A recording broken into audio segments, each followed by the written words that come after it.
Hey, it's Big Bertha, and today we're exploring the lush topic of hair density. Have you ever marveled at why some folks flaunt a lion's mane while others have a sparser look? Well, it's all down to hair density, which is more than just the thickness of your strands.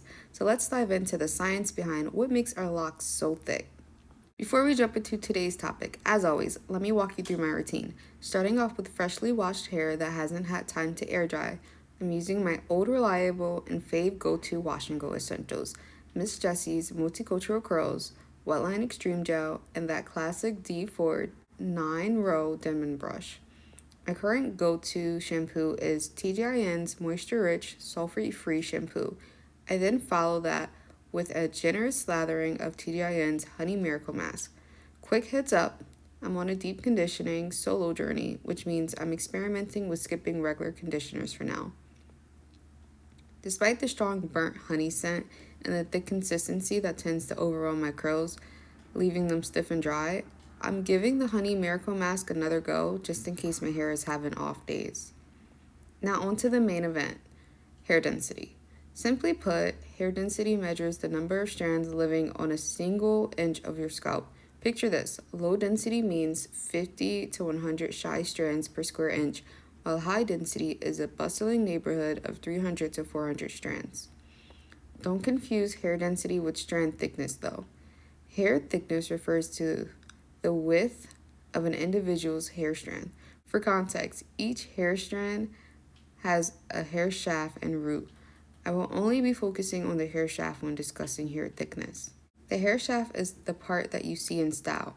There are 3 layers of the hair shaft, the cuticle, the cortex, and the medulla. Remember my video about hair porosity? I told you then that how snug those cuticle cells cuddle up to each other determines how your hair interacts with moisture and thus determines hair porosity. Nestled inside the shaft, the cortex is the core of hair strength, elasticity, and texture. Fun fact, it's also the home of melanin, your hair's personal colorist. Higher concentrations of melanin results in darker hair shades. What causes changes in hair density, you ask? Age, hormones, stress, your diet, and yes, the genetic lottery.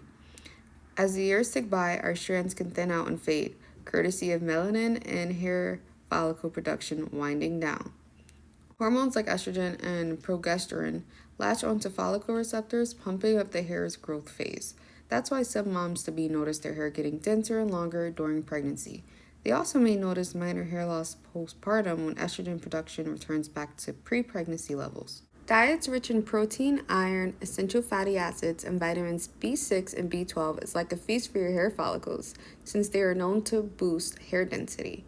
If you notice others in your family tree with less dense hair, you are more likely to also follow suit. An example of genetics affecting hair density is male pattern baldness. If a man's maternal grandfather was bald, he will more than likely also be bald. Baldness is strongly associated with the AR gene found on the X chromosome. Men only have one X chromosome that they receive from their mother, which is why baldness is associated with the maternal grandfather. Despite genetics playing a role, you can try increasing your hair density with scalp massages, balanced diets, regular exercise, and the right supplements. Anything that gets the blood circulating to the scalp is a green light for hair growth. Wondering about how to find out your own hair's density? Try this mirror test. Part your hair dry and pair your scalp. If it's a game of hide and seek with your scalp, you've hit the high density jackpot. A glimpse means medium, and a clear view spells out low density. For those of you who are curious, I have a medium hair density with thin strands. Now, as promised to one of my subscribers, here are some styling tips for the low density crowd. When wearing braids, decorate them with some accessories to shift the focus from your scalp. Bob it up or layer it down to increase volume so your hair density isn't as noticeable. For wash and goes, opt for products that give you a more voluminous look instead of gels or a sleek down look. For example, you should use mousse instead of a heavy leave-in conditioner. If you're thinking of a color switch, lighter shades can blend your scalp to play down density differences. And here's a hot tip. Skip the strong parts and use freehand sectioning so you won't emphasize your hair sections. Now that we're done with the education part of the video, let's bust down some hair myths. Myth number 1. Cutting your hair makes it grow thicker. Fact. Cutting your hair doesn't actually change the number of your hair follicles you have, so it doesn't make your hair grow thicker. though the blunt shape of the cut makes your hair appear thicker. Myth number 2, plucking a gray hair makes more grays grow back. You would think I would know this personally, but fact, this is just a myth. Plucking your gray hair won't cause more hair to grow back in its place. Myth number 3, stress causes hair loss. Fact, while stress can contribute to hair loss, is not the only factor.